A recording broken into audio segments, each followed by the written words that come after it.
సంకష్టి చతుర్థి యొక్క విశిష్ట.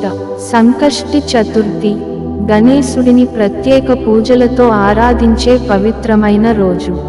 దీన్ని ప్రతి పౌర్ణమికి 4వ రోజు లేదా హిందూ మత క్యాలెండర్ ప్రకారం కృష్ణ పక్షాన జరుపుకుంటారు. మహిళలు వారి కుటుంబ క్షేమం కోసం చేసే పూజలలో సంకష్టి చతుర్థి చాలా వేగవంతంగా ప్రసిద్ధి చెందింది. సంకష్టి అంటే కష్టకాలం నుండి విమోచన కలగటం. అందువలన ఈ వ్రతం ఆచరించటం వలన భగవాన్ గణేష్ ఒక వ్యక్తి జీవితంలో అన్ని సమస్యలు మరియు అన్ని అడ్డంకులను నిర్మూలిస్తాడని నమ్ముతారు. సంకష్టి చతుర్థి రోజున పగలంతా కఠినమైన ఉపవాసం ఉండి రాత్రి చంద్రుని చూసిన తరువాత ఉపవాస దీక్ష విరమిస్తారు. సంకష్టి చతుర్థిని ప్రతి నెల జరుపుకుంటారు. ప్రతి నెలలో గణేశుడిని వేరువేరు పేరున మరియు పీఠం, లోటస్ పుష్పరేఖను పూజిస్తుంటారు. ప్రతి నెల జరుపుకునే సంకష్టి చతుర్థిన భగవాన్ గణేశుడికి పూజలు జరిపిన తరువాత కథాశ్రవణం కూడా చేస్తారు. భగవాన్ గణేశుడికే కాకుండా మహాదేవుడు అయిన శివునికి కూడా పూజలు జరుపుతారు. సంకష్ట చతుర్థి యొక్క పురాణము మరియు ప్రాముఖ్యతను గురించి తెలుసుకుందాం రండి. సంకష్ట చతుర్థి పురాణ గాథ. గణేశుడి కథ మనందరికీ తెలిసిందే. దేవతామూర్తి అయిన పార్వతీదేవి అభ్యంగన స్నానం ఆచరించే ముందు ఆమె శరీరానికి పట్టించిన నలుగు పిండితో గణేశుడిని సృష్టించింది. అప్పుడే ఆమె ఆ బాలుని కొడుకుగా స్వీకరించింది.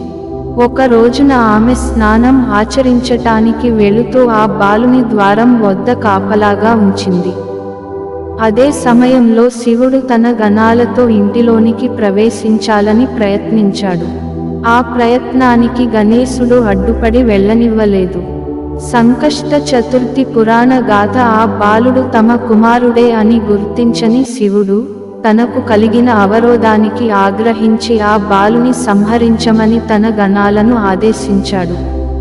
ఆ పోరాటంలో తల్లి ఆజ్ఞ పాటిస్తున్న ఆ ఘటనలో గణేశుడి తలను నరికేశారు. సంకష్ట చతుర్థి పురాణ గాథ. పార్వతి విషయానికి తెలుసుకుని ఆగ్రహంతో ఆదిశక్తిగా మారింది. విశ్వమంతా నాశనం చేయటానికి సిద్ధపడింది.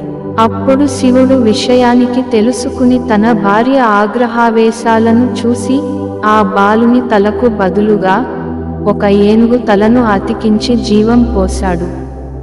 ఆ బాలుని విశ్వమంతా బుద్ధి, జ్ఞానం మరియు శ్రేయస్సుకు అధిపతిగా పూజిస్తారని శివుడు వరమిచ్చాడు. సంకష్ట చతుర్థి పురాణ గాథ. అప్పటి నుండి వినాయకుడు ఏ వేడుకలో అయినా మొదటి పూజ అందుకుంటున్నాడు మరియు అతను అన్ని అడ్డంకులు తొలగించే దైవం అని ప్రజలు నమ్ముతారు. ఈ వరం శివుడు సంకష్ట చతుర్థి రోజున భగవాన్ గణేశుడికి ప్రసాదించాడని ఒక నమ్మకం. అందువలన ప్రజలు వారి జీవితాల్లో అన్ని అడ్డంకులను వదిలించుకోవటం కోసం సంకతారా లేదా విఘ్నహర్తుడిని పూజిస్తారు. సంకష్టి చతుర్థి పురాణ గాథ. సంకష్టి చతుర్థ గొప్ప ప్రాముఖ్యతను కలిగి ఉంది. ఈ పూజను కుటుంబం యొక్క సౌభాగ్యం మరియు శ్రేయస్సు కోసం నిర్వహిస్తారు. ఈ సంకష్టి చతుర్థి పూజ సాయంత్రం చంద్రుని వీక్షించిన తర్వాత నిర్వహిస్తారు. మొదటగా వినాయకుని విగ్రహం స్వచ్ఛమైన వేదిక మీద ఉంచుతారు. పూలు మరియు గడ్డితో పూజిస్తారు. ఉండ్రాళ్ళు మరియు కుడుములు వంటి పిండి వంటలు గణేశుడికి నైవేద్యంగా సమర్పిస్తారు. సంకష్టి చతుర్థి పురాణ గాథ. చంద్రుని చూసిన తరువాత ఈ వ్రతాన్ని ప్రారంభిస్తారు.